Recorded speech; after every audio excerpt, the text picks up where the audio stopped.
Here it is, the tool that started it all. It was this tool right here that got me interested in treadmill motors as an option to power shop tools. And it's because of this tool that I've been able to accumulate all the information that I've been sharing on all my other videos.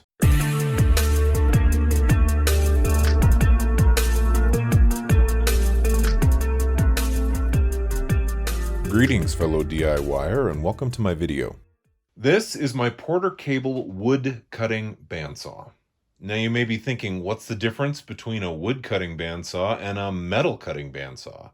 They make wood cutting blades, they make metal cutting blades. If you want a wood cutting bandsaw to be a metal cutting bandsaw, just put a metal blade on it. If only it was that simple. This unit came with an AC motor that turns at roughly 1700 RPMs, and that comes out to be about 2500 feet per minute of bandsaw blade travel.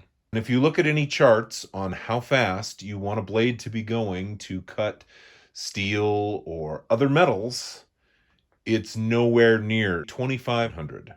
They make lots of metal cutting blades for this unit, and installing the blade is a piece of cake. Getting it slowed down to a usable speed was a lot more complicated. When I first started this project, I tried using pulleys and gears to get it geared down. And that worked okay, but it didn't really give me any adjustability. So I started doing research, started looking into things, and that's what started me down the treadmill motor rabbit hole. If you're going to use a treadmill motor to power a shop tool like this, the first thing you need is a variable power supply. And that's in this box right here. It's not too complicated. If you look back in there, we have the SCR voltage controller. And yes, for those of you that are astute, that is the crappy, long, skinny SCR voltage controller that I recommend that nobody uses in all my videos. The reason that I know it's a crappy SCR voltage controller is because I used it on this machine. I'm eventually going to swap that out for something else. I used that originally because that's what everyone said to use. They're like, oh, it's cheap and it works really well. Well, the reality of it is cheap and you get what you pay for. This guy suffers from what I would call bump start. At low RPMs, it pulses really bad instead of running smooth. Now, that's something that you don't have with a much better SCR voltage controller. This is my bridge rectifier required in order to convert the AC current coming out of the SCR voltage controller into the DC current that the treadmill motor requires. And then this is my choke. And this is what makes the SCR voltage controller usable. By running a choke, I'm able to clean the power that is coming out of the SCR and make it so that it is not so hard on the brushes in the motor. Also, very important when running an SCR is this guy right here. That is a circuit breaker. And the reason that's there is when a bridge rectifier fails, it oftentimes fails completely closed. In other words, power is just able to flow from terminal to terminal. And if you don't have a circuit breaker to trip, when that happens, you'll burn out the SCR. Under here, not a lot of modification going on there either. This is the original wheel. Everything fits like it's supposed to. And then inside there is a custom pulley that I made on my lathe. I made that pulley by creating a shaping tool out of a parting tool and then cutting the grooves at the correct spacing to work with this belt. The only modification I had to do up here was to take a Sharpie and color the edge of this wheel and then apply a piece of reflective tape for my RPM meter. It's critical that you don't make this go any faster than it was originally intended to go. You can have problems with the blades, you can have problems with the bearings. So in the process of getting this all set up, I needed to determine my max feet per minute. And I was able to calculate that based on the RPM of this pulley. Now, what does a Sharpie have to do with RPM? Well, because this is a reflective silver surface, very similar to the reflective tape, I couldn't get a reading when I put the tape on there. So by taking a Sharpie and coloring around the edge, I was able to get an accurate reading. And here we have the treadmill motor that I am using to drive this bandsaw. It's a fairly good one. It is rated at 1.75 horsepower at 4,700 RPMs. So decent power. It's not the most powerful treadmill motor, but it's a lot better than the small cheap ones. It's not as good as the one that I'm running on my lathe, but it's more than adequate for this project. And all I had to do was fabricate a quick and dirty mounting bracket to work with the original mounting bracket that came in the treadmill. And that allowed me to tighten everything up, tension up the belt, get it all working. Now, the important thing here is that it does still have its cooling fan. That is critical anytime you're using a treadmill motor.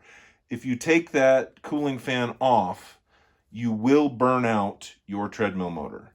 Now, in this particular case, the flywheel had nothing to do with the fan, and so it was very simple for me to leave it in place.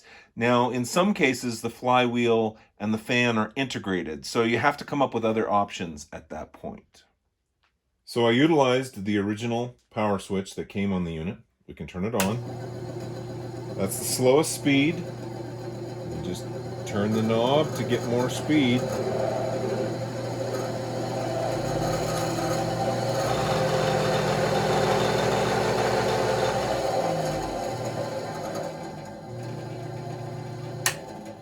As I said before, I wanted to make sure that I couldn't overrun this, that I couldn't drive it faster than what it was originally intended to go. The treadmill motor is rated at 4,700 RPMs, and I put a slightly smaller drive pulley on it.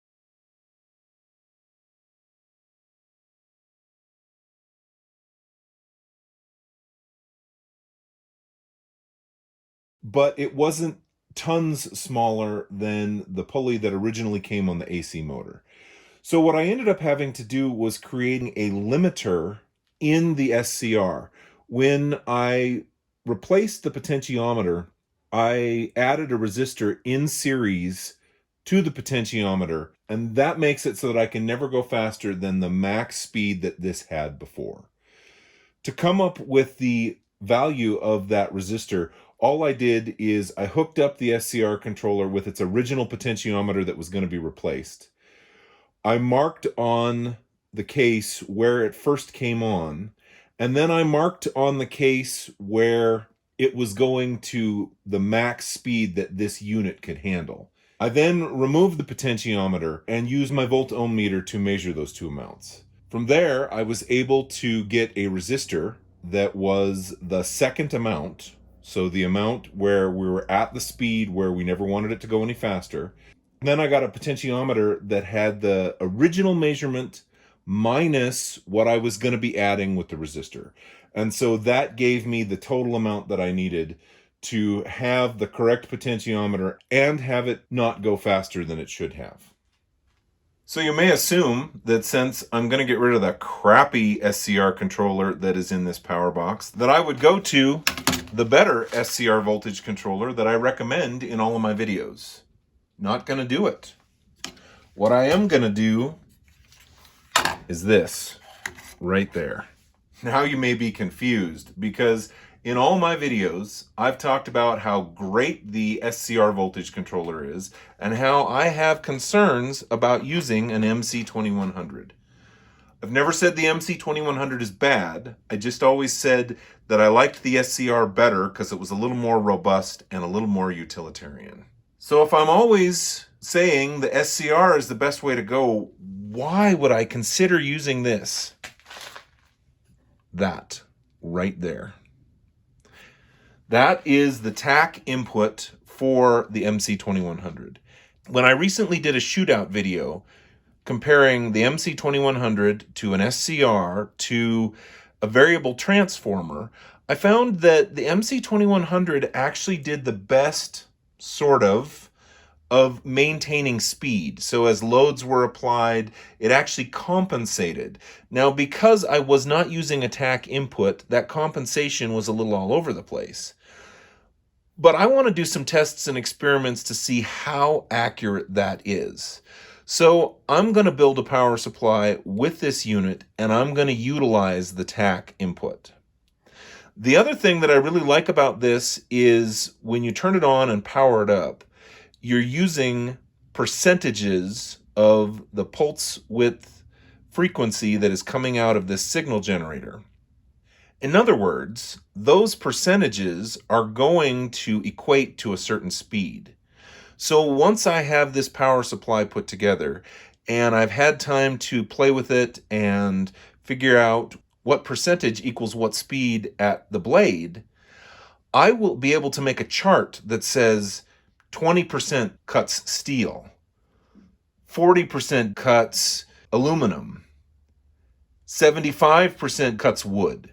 So at that point, I can use that chart and just know, okay, set it at that speed, and I have the correct setting for the very specific material that I'm cutting. With the current knob, I'm just kind of going by feel, which is easy enough to do. You can tell, the very slowest setting is where I put it for steel. But I would like to have a little more adjustability and a little more accuracy when cutting various materials. So that's going to be an upcoming video. We are going to upgrade this system and use this. And then I'm going to put it through its paces and report back. And then I'll be able to say, okay, I gave this a bad rap. It has a lot of potential, especially when using the tack input. Or I may come back and say, hate this. It was everything that I thought it was in my previous videos. Use the SCR. So stay tuned for that video. That will be coming up. If you like what you've seen, please click like. If you'd like to see more, please subscribe. Thanks for watching.